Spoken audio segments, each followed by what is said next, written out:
NBA playoffs. This is this series, the Celtics versus the Bucks. And the first game, this was honestly a great game to watch. Game 2 is Tuesday. Final score is Bucks 101 to 89 Celtics. Honestly, the first half, in general, the Bucks really shot the ball poorly. So did the Celtics. Both teams were really missing. The Bucks really picked it up in general. They really were keeping it really close. Both teams were. But the Celtics, they put a lot of their energy into stopping Giannis, building a wall around him. And it really didn't work. Being physical with him really didn't work at all. And he would still somehow manage to get it to the rim.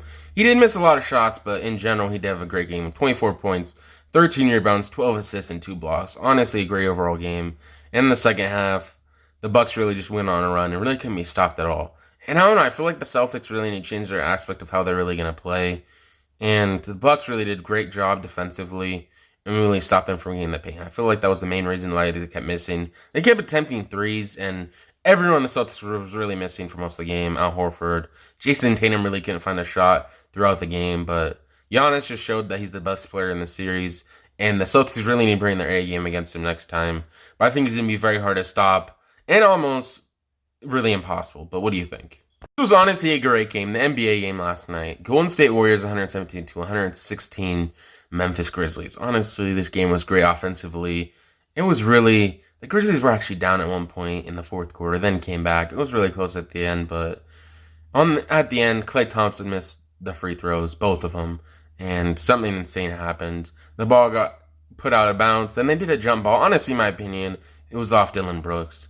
And then they did the jump ball. The Memphis Grizzlies immediately called a timeout, and then after they called a timeout, they advanced the ball. They actually didn't have to advance it because they called timeout, but John Morant was given the ball. They passed to him. He did a layup, and he missed the shot. But overall, Jordan Poole had a great game. 31 points, 8 rebounds, 9 assists, 5 3-pointers made, and 2 blocks. Honestly, great overall game. John Morant had a great game. So did Jaren Jackson Jr. He had 34 points. And just great three-point shooting from him. I feel like the Grizzlies at the end really just fell short. Both teams played no defense at all. That was the main thing about this series. No team played defense, really. And both teams really struggled. What do you think? NBA playoffs, Monday, May 2nd. Honestly, for the first game, the Heat versus 76ers. 4:30 on TNT. For the first game, Joel Embiid's out. He could come back through game 3 and 4, but honestly, who knows? So I think the Heat are going to win that game. I think the final score is going to be... I don't know. I put it somewhere around 112 to 105 76ers. That's going to be the final score. And for the series, honestly, I see the Heat winning in 6 games. And for the Suns versus the Mavs, honestly, that's going to be a great game. The final score is going to be 102 Mavs to 99 Suns. I think for the overall series, I think the Suns will win in 6 games.